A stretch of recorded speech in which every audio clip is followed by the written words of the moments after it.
In tonight's headlines, diners struggle to cope as the ban on single-use plastics comes into force today. At least 4 people are dead and 10 others missing after downpours lash Guangdong province.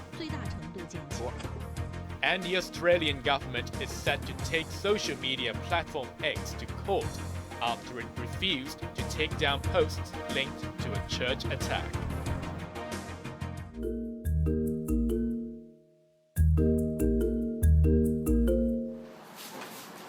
Hong Kong's waste charging scheme may be hanging by a thread, but the city still took a giant step forward in its effort to go green. A ban on single-use plastics has come into effect today, and restaurants can no longer offer plastic cutlery sets or pack food with styrofoam boxes. But alternatives made of wood or paper are generally more expensive. Some eateries have decided to offload the extra cost to customers. This restaurant, for instance, even wanted to tap into the business opportunity. It is collaborating with a brand to roll out reusable tableware that costs up to $128. But not everyone was sold on the idea. This woman refused to pay extra for disposable tableware, saying she has prepared a set of utensils in the office. But I would rather dine in if I'm not heading back to the office, she said. This restaurant manager said takeaway orders fell 50%, while more people sat down to have their meals. Only 1 in 4 takeaway customers required a set of disposable cutlery, she added. This man was among the few people who brought their own set of cutlery. He slammed the policy, saying it has caused great inconvenience to the public and made little difference on saving the earth. A switch from plastic to wooden cutlery would still create wastage, he argued. Under the policy, plastic cups and containers are still permitted in takeaway meals until they're phased out next year. But some restaurants have made the switch once and for all. This owner admitted she was worried at first about the durability of paper containers, especially their ability to hold hot soup. After testing them out, I realized this is a misunderstanding, she said.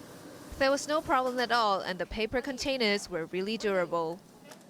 The government is giving trades a 6-month grace period, during which the rule will not be enforced.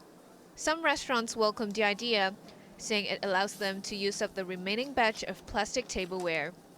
Janice Lowe, Cable News.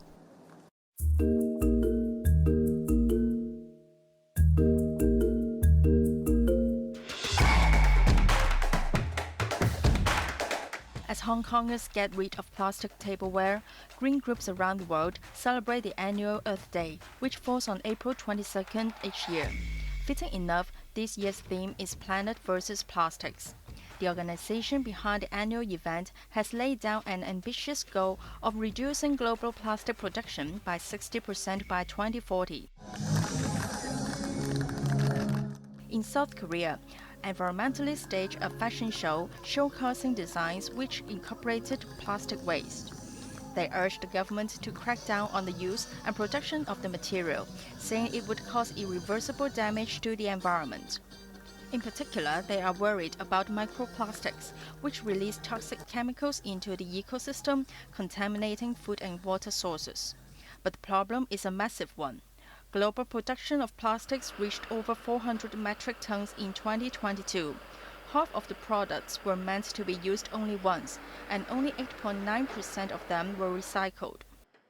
We all need to get involved and understand what kind of packaging we have, what kind of waste we have, how it can be recycled, how we can do that most efficiently. It really does take buy-in from the consumer and buy-in from ordinary citizens in order to deal with waste most efficiently. Judith Ink, who leads an American advocacy group, says there are simple ways for shoppers to cut down on plastic waste.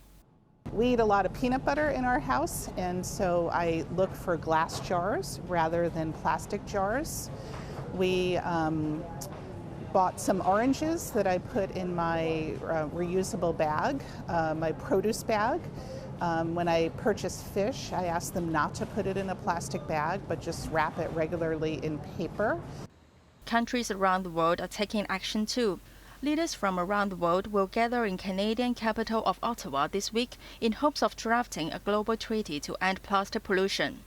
The landmark deal could be the most important development to cut down on greenhouse gas emissions since the 2015 Paris Agreement. Anna Chan, Cable News.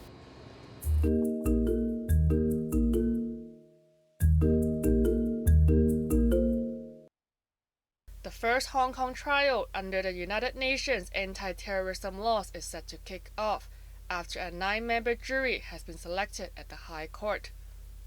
They will decide the fate of 6 men and 1 woman accused of plotting to ambush and kill police officers during a protest in 2019. They have denied terrorism-related charges, including possessing and intentionally delivering explosive devices. The 6 male defendants are also charged with conspiracy to murder, while one of them is facing an additional charge of possessing gunfire. The trial is expected to last 60 days, with daily proceedings ending early in the afternoon to minimize disruption to the jury.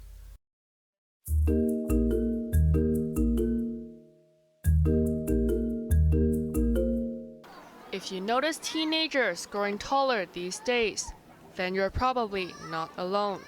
The trend has also caught the attention of health authorities, prompting them to revise the formula with which they measure growth among adolescents. This is called growth charts, which are complied by the Department of Health and used to compare the height, weight, and head circumference of young people. But the existing charts have been in use since 1993. The new ones will factor in growth data collected from a large-scale study conducted over 3 years from 2020. In particular, researchers noticed an increase of 2 centimeters in the median height of teenagers compared to 31 years ago. On average, boys are now 172.5 centimeters tall and 160.2 centimeters for girls. Leading the study was Edmund Nelson, professor of pediatrics at Chinese University. He explained that environmental factors such as diet and lifestyle habits, as well as socio-economic development, played a significant role in influencing growth. It's called a secular trend, and pretty much globally this is seen, so many countries will see a secular trend.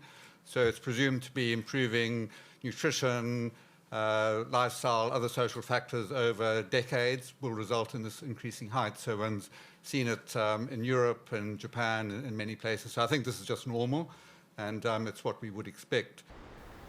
Data also suggested more children are now classified as obese. To avoid normalizing obesity among young people, researchers say they will not bump up the recommended weight. But the body mass index, or BMI, will be removed from the updated charts, as it is now seen as an outdated and inaccurate measure of health. The new charts will be rolled out in phases at government clinics and hospitals starting in July. Janice Yu, Cable News.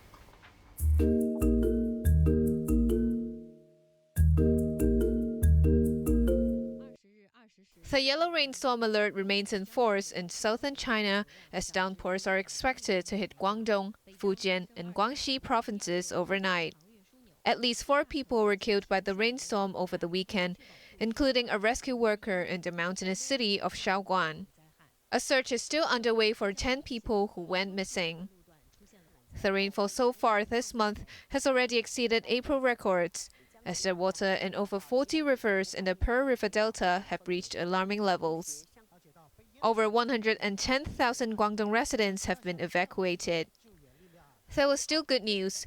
Railway services have fully resumed after trains were either cancelled or forced to travel at low speed due to flooding. The region has been told to brace for more extreme weather for the rest of the month.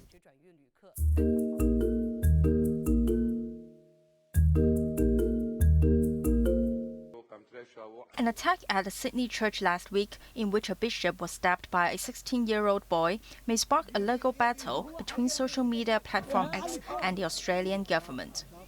Formerly known as Twitter, the American firm refused to obey an order from regulators to remove posts which were graphic in nature. These included videos which captured the moment of the attack. X vowed to challenge what it called an unlawful and dangerous order. It concluded the post did not violate its rules on hate speech, and the Australian watchdog had no authority to dictate what content the platform's users can see globally. Canberra said it was disappointed with X's decision, with Prime Minister Anthony Albanese describing it as extraordinary. This isn't about freedom of expression. This is about the dangerous implications that can occur when things that are simply not true, that everyone knows is not true, are replicated and weaponised in order to cause division, and in this case to promote negative statements and potentially to just inflame what was a very difficult situation. And social media has a social responsibility.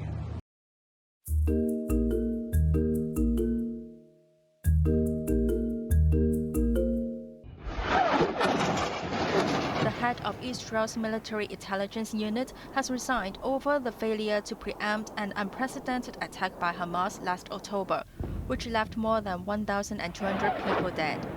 Major General Ahara Halifa became the first senior figure to step down over his role in the deadliest assault on Israeli soil.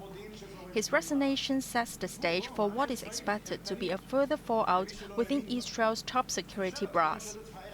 The Israeli offensive in the Gaza Strip rages on for a seventh month, and pressure is growing among the international community to reach a ceasefire after 34,000 Palestinians were killed. At the same time, tensions are boiling over with Iran. Latest data show that Israel's military spending last year grew by 24%, reaching $27.5 billion. The sum is the second largest in the region, trailing only Saudi Arabia.